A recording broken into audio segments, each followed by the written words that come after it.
Kenapa Allah ciptakan iblis? Kita enggak tahu. Wallahu alam. Kenapa Allah ciptakan iblis? Tetapi kita punya logika, kita punya keyakinan. Jadi kita tahu yang diciptakan oleh Allah, ini ada kebaikan, ada keburukan. Ada kebaikan, ada keburukan. Semisal iblis. Semisal iblis dan Abu Jahal misalnya. Ya. Taib. Kenapa Allah ciptakan kebaikan, ciptakan keburukan? Kenapa Allah berkehendak kebaikan, berkehendak keburukan? Pertanyaan, kenapa Allah berkehendak menciptakan iblis?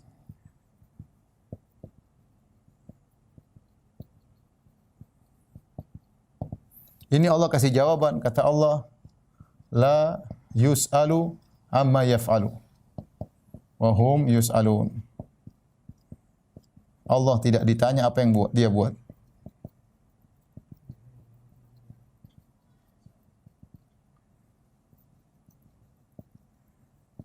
Dan merekalah yang akan ditanya.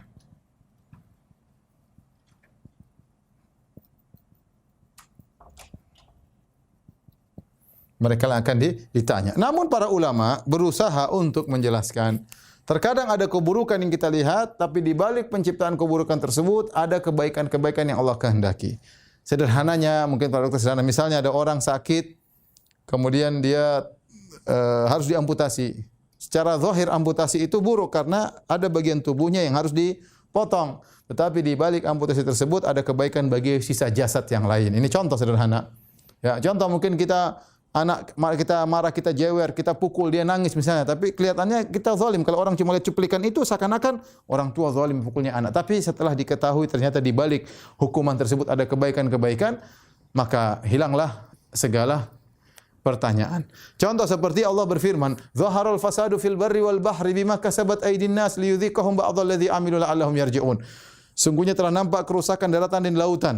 Kerusakan Allah tidak suka, tapi Allah ciptakan kerusakan daratan di lautan. Kenapa? Liyudhiqahum ba'dalladzi amilu. Ternyata untuk membuat mereka merasakan akibat ulah perbuatan mereka.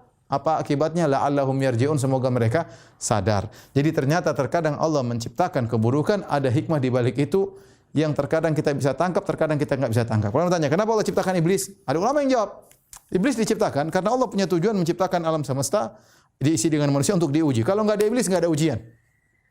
Allah memang, kalau tanya kenapa Allah ciptakan manusia untuk diuji? Itu bukan urusan kita. Otak kita enggak sampai. Tapi di antara yang Allah kabarkan, Allah ciptakan manusia di atas muka bumi untuk diuji.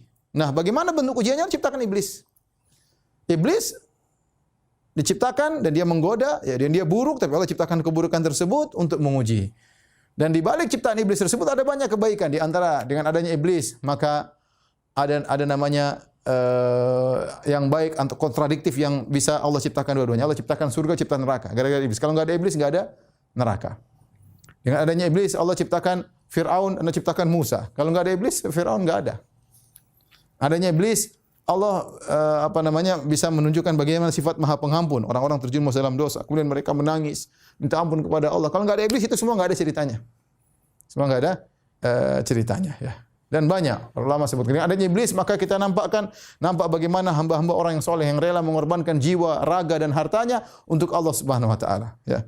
Kenapa? Karena di sana harus dikorbankan dalam jihad misalnya, kemudian dalam sedekah misalnya. Sebenarnya ada iblis mengganggu, tapi dengan adanya iblis bisa muncul orang-orang yang bisa mengalahkan iblis, yang dengan pengorbanannya bisa mengorbankan jiwa dan raga dan selanjutnya. Tapi intinya ini adalah rahasia Allah Subhanahu wa taala.